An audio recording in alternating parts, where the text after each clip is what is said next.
Surrender to me. What is the meaning of surrender? Yadav said. Prabhupada turns to his secretary, hand me a dictionary. And Yadav bristled. He says, no, he says, I want the Sanskrit etymological meaning of Sharanam Braja. Prabhupada leaned back and looked at him and said, we cannot waste our time. He said, you don't want a guru, you want a Sanskrit teacher. So finally Yadav left. And the GBC were gathering around Prabhupada, showing him favorable newspaper articles about Gita Nagari and trying to calm him down. I felt so horrible. But the next morning, I was driving Prabhupada for his morning walk. I'd stayed up all night long thinking of an apology. And he got in the car, and he started driving and said, Srila Prabhupada, I'm very sorry. I brought that professor to see you. I didn't know he was such a demon. And Prabhupada looked at me. He said, oh, he said, no, it's all right. He said, at least he was chastised.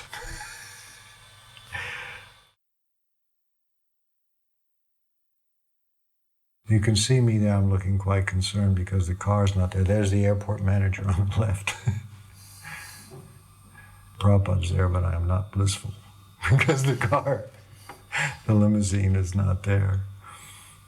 The famous Cadillac limousine. As the reporter asked them later, they say you're very humble, but I see that the devotees brought you from the airport in a Cadillac limousine. You're so humble. Why did you drive a Cadillac limousine? Prabhupada said, the spiritual master to be worshipped on an equal level with God who rides a golden car. So this Cadillac, he said, was not enough. When we left the airport lobby and came out to the street, there was a pause, I remember, waiting for the vehicles to come, and Prabhupada just stood there on the sidewalk, and he had such nobility. Prabhupada was the most noble person one would ever possibly meet in their life, and to see him standing there just waiting for the cars with all this activity going on around him, and he was just such a steady, calm presence for all his disciples and everyone who approached him. Everyone was on the porch waiting for Srila Prabhupada to come back from his morning ride. And we were lined up. I was standing up on a buttress a few feet higher. I was able to see everything pretty clearly. Throwing flowers and very ceremonious. Srila Prabhupada came out of the car and he was going in to give a talk. And just at that time, this little girl came running out from the crowd. And she started asking Srila Prabhupada, when I make the garland, I don't know to put first the red flower and then the white flower, and then you put the needle in like this, and then and she started asking Srila Prabhupada extremely specific questions about how she could perform her service of helping to make the garlands. And Srila Prabhupada very lovingly looked down, and instead of directly answering with words, he took off his own very opulent garland and put it on this little girl's shoulders, and said, just study how this is done and then you can do it nicely. And everyone was very happy with that exchange, especially the little girl. Srila Prabhupada is ushered into the temple room, small temple room, and he's surrounded by GBCs, and then the rest of the men came in. And it was so small that the ladies couldn't even come inside. There was one window on the side of the room, and their noses are pressed against the window, trying to see, at least see Srila Prabhupada, and Prabhupada's about to speak. And then Prabhupada notices them in the window, and Prabhupada says, you have to make room for them. They want to hear. Remember that, they want to hear. So he insists that all the leaders and then the rest of the men squeeze in closer to him so all the ladies can come in and hear. And it just struck me how he did that, because Prabhupada was always very attentive to everything that was going on. And he saw them, how eager they were, and he just immediately, you have to make room for them. They want to hear. For Srimad Bhagavatam class, Prabhupada was reading from the story of Ajamila. He had somebody else recite the verse in purport, and that devotee said, then Ajamila cried out 3 times very loudly, Narayana, Narayana, Narayana. Prabhupada said, have I said 3 times? It is not 3 times. Once is sufficient. Then at the initiation, someone else had chosen the names for the initiates. So they'd call the person out by their regular name, and then Prabhupada would ask what was their new devotee name, and the devotee would read from the list. I think it was Brahmananda. And several times Prabhupada would change the name. They had mentioned some name, and Prabhupada said, "What is this?" He said, "It's supposed to be Bhubrit, meaning one who carries the planets. This name you have chosen means one who carries a heavy load." He said, "Where did you get these names?" That's my son Yudhishthira up there on the card. And Prabhupada joins us later on in the parade. It was a very long parade. And this year we're starting right in front of Independence Hall. We're going down Walnut Street and ending up at the Philadelphia Museum of Art. That year we started going out college preaching, taking Gornitai with us, so we thought we would bring them for Rath Yatra. They sort of hide Subhadra, but by the next year we had heard instructions that in the future that Gornitai should be brought on a palanquin separately, but not to ride up on the cart with Lord Jagannath. After that, if we brought Gornitai out, then we carried them in a palanquin separately. Srila and myself built this cart. We started about a year ahead of time because we knew Prabhupada was coming and we wanted to do something really, special. And we would just go to these demolition places that would tear down big commercial buildings. And Srila would just start going up to them and asking them to donate wood. And before you know it, we had these big, huge, long pieces of timber. Some of those beams were like 12 inches thick. I mean, they were huge pieces of wood. And so we just started building the cart based on what wood we had. No idea how big it was going to end up. And before you knew it, it was over 50 feet long. And then we had to come up with some idea for wheels because we had such a big frame. So then we went to some electrical companies and we got these big spools that they would wrap wire around them. And the biggest ones they had were 8 feet in diameter. So each wheel was 3 of these put together. After we put them together, we rented this big industrial bandsaw. And they were so heavy, and Srila and I were cutting these scallop edges around the wheels to give it this design. And then after we made the scallop edges, we would get these oak 2x4s, and we made spokes. And we had one devotee, Jim Newsham. He was a welder, and he welded the hub. We put it all together. Anyway, Prabhupada really liked these wheels. At one point after the parade, he stood there watching the wheels for about 15-20 minutes. And he asked Rabindra who built these wheels. And so Rabindra told him, and then he said, "These boys are descendants from the architects of heaven." He really loved those wheels.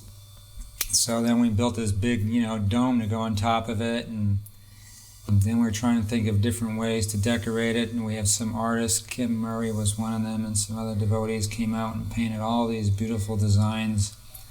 Padaraji, made this beautiful canopy, and they're, painting all these swans around the cart. And I mean, the whole temple was just buzzing around like bees, thinking that Prabhupada's coming, and we really wanted to make this cart special. And then when we finally had it all together, Lieutenant Fensel came by, who was giving authority for parades, and when he saw this chariot and he saw the size of it, he said, "You're crazy." He says, "There's no way this is going to go down the streets of Philadelphia." And so we went over to him, we showed him, because we have a permit. We gave the sizes, when we applied for the permit. And he says, "I don't care what that permit says." He says, "There's no way you're going to take this cart down these streets."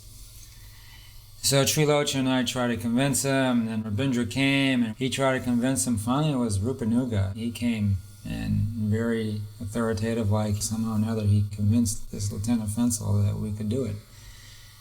And so during the parade, this Lieutenant Fensel just kept following the parade, and there was different times when we had to fix things underneath the cart. And by that time, he was like so much into it. He actually came underneath the cart himself. He says, "Do you need any help?" And you could see his whole face was transformed. He went from this real miserable, authoritative like policeman. He just became like really jolly. And he did everything he could, and he was like really into the cart. We started without Prabhupada. He wasn't there yet until we went around the corner, and then Prabhupada arrived. And when Prabhupada came, everything like came to life. It almost rained every day. In fact, it was raining on the Rath Yatra. You can see it's overcast. And just as when Prabhupada was coming to get on the cart, the sun came out. That was the first time we'd seen the sun. I was really afraid it was going to rain all during Rath Yatra. Twice we went out for morning walks and we just drove around because it was raining so hard. First time we took him for a walk was up in the Wissahickon Gorge near the temple. The Wissahickon Gorge is a forest in the middle of the city. Prabhupada said, "What is this jungle doing in the middle of the city?"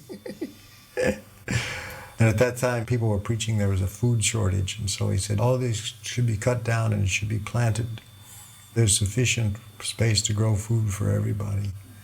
So then the next time we took him for a walk along the river where there's more like a park. And he liked that much better. But it was so rainy, Prabhupada said, this is just like India. He said in Puri, it's always raining during Rath Yatra time.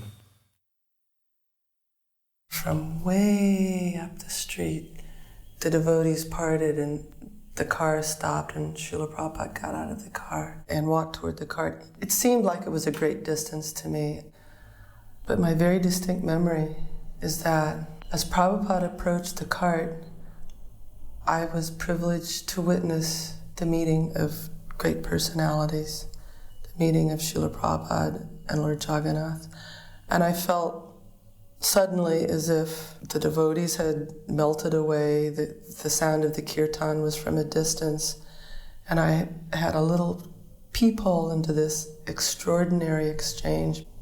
The moment when Srila Prabhupada and Lord Jagannath greeted one another. I was insignificant in that exchange. I was just a little ant with a little glimpse, and it was profound. It was bigger than any emotion I've ever experienced. It was beyond this material world. He offered his obeisances right on Walnut Street. My daughter said, this is the way she used to think, that street is so dirty, that's so moochy. How could Prabhupada put his head bowed down on the moochy street? I know he looked at it first, and by his glance he purified it, and that cleansed it, and then he bowed down. That's what she figured it out really fast. I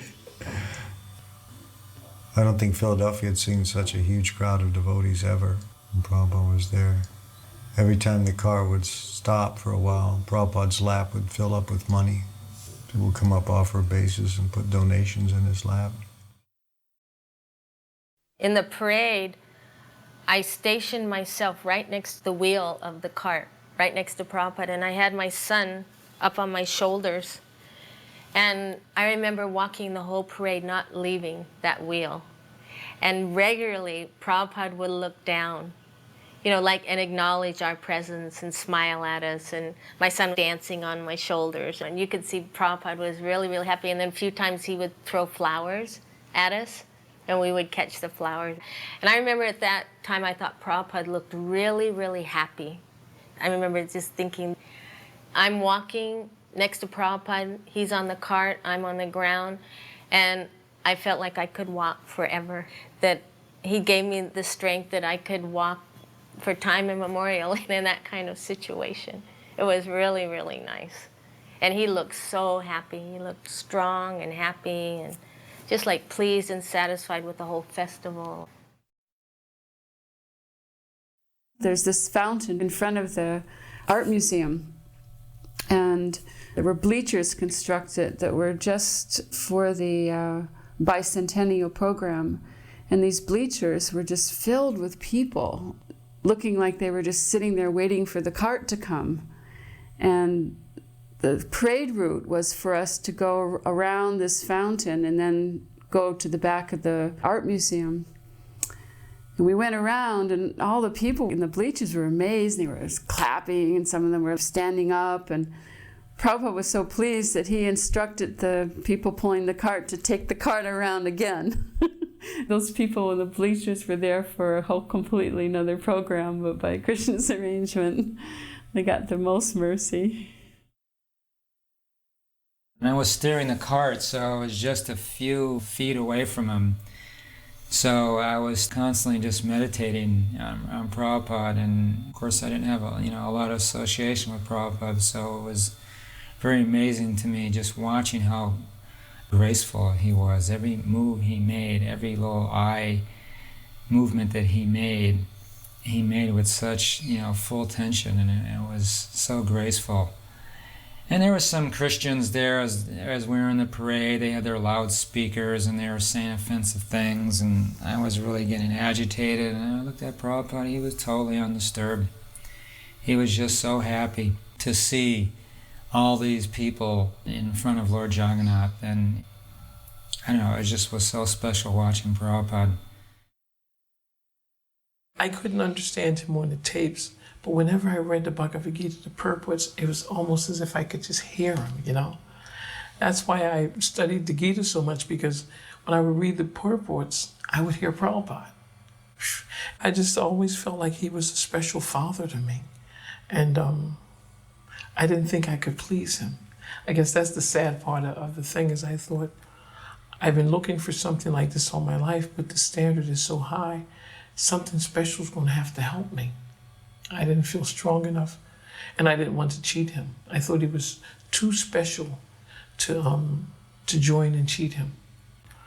My older brother was already in the temple. I was coming all the time, and I told my mother that Srila Prabhupada was going to come. I said, I'd like you to come here. So she says, okay. And my mother's Christian. She came, so then my 5 sisters had to come with her. And I really valued my mother's opinion. She couldn't understand why my brother would leave his wife and children to join the movement. She says, I won't criticize your movement. I just can't understand how someone could leave their family responsibilities. She had faith that I would read the literature and that I would be very honest, So after she listened to Prabhupada, I said, what do you think? And she says, I think he's a very saintly, humble man. She told me. So I was glad she liked Prabhupada.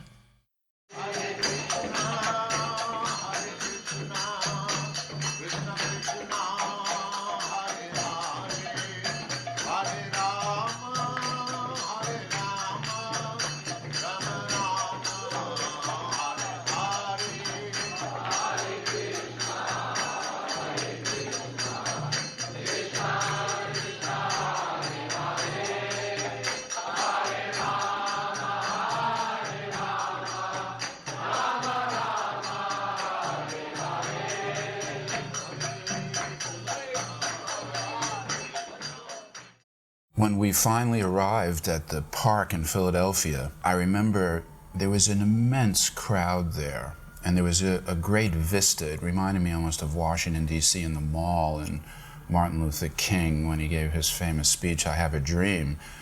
And so many devotees were there, but then there were so many people from the city of Philadelphia who just happened to be in the area, and everybody stayed. Prabhupada gave a short address on this grassy slope in back of this museum, just as an example of what Prabhupada had to tolerate sometimes. I remember it was very popular at this time in America for young people to streak, just run with no clothes on. So all of a sudden during Prabhupada's talk, there were some streakers just streaked right across the place, but it didn't faze his divine grace. Sometimes he would work these things into his talk. He'd make some comment that would perfectly crystallize a point. But Prabhupada had to endure the streakers, carry on. She was interviewing him the day after the Rath Yatra. The reporter said to him, Devotees told me during the parade that there were invisible beings flying overhead, showering down flowers, and that you could see them, but we could not. I was thinking, what an idiot. Talk to this reporter. She said, is that true? Prabhupada said, yes. He said, you cannot see them because you are envious of the spiritual master. No reaction, really. The article giving the amount of hostility she had was not bad. It was a big Sunday feature article for the magazine. Try to read, try to understand, and take it very seriously, and you will be happy. Thank you very much.